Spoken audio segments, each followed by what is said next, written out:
I'm Michelle from Legal Suite, and this is part 3 of the Parties to the Matter screen, drafting letters to parties from the parties screen. Right, so please note that for the purposes of this, I'm using an existing matter that I have created, along with parties that I have added to the matter either during the course of the matter or manually per our previous video, part 2. So if you have any questions on that, please do go and have a look at our webinar. Right, so standing on the matter, we go to the Parties to the Matter screen.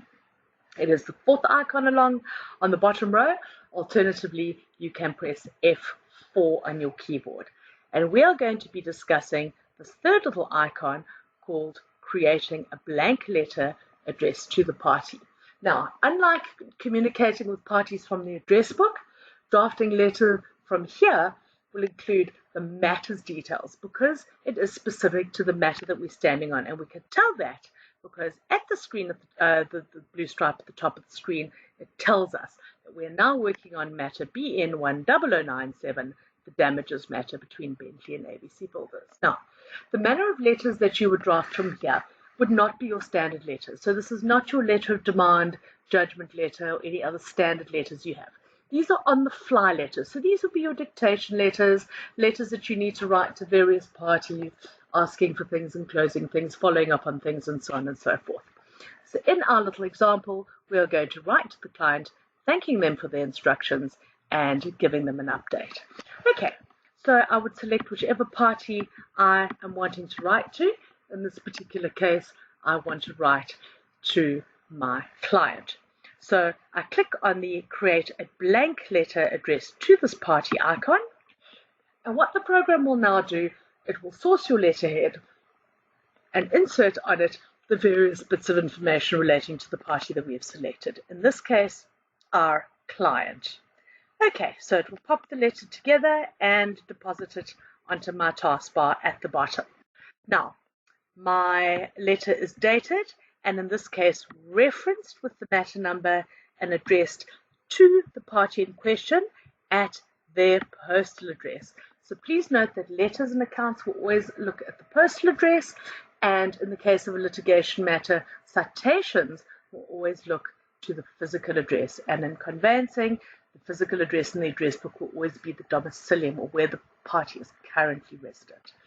Okay, so I like to rearrange my spacing somewhat. All this information has been taken from the address book, as has the salutation, and the description will now become the re of your letter. So I can say, many thanks for your instruction. We have issued a letter of demand against defendant and shall update you. Oopsie. In due course. Okay, so there's a very basic, very bland little letter to our client. And again, I would then also elect to just readjust by yours faithfully as well as pop some lines in and give me a little space for signature. Okay, so there is the letter on my letterhead. And if we have a look at the top of the blue striped word, we can see that the letter has already been named. So we don't have to give it another name, go file, save as. All we need to do is click on save, and the program will automatically save the letter to the document log. So I can then print the letter out from Word, pop it into an envelope, have it hand delivered, whatever my form of delivery may be. And the program will then save the document, or the letter in this case, to the document log. So if I go to the document log, we can then see that there is my letter from, to my client, Mrs. Bentley. So I do go into this a little bit further in the document log webinars, so please have a look at those to see what further things we can do to documents that are saved in the document log. So that is drafting a letter from the party screen.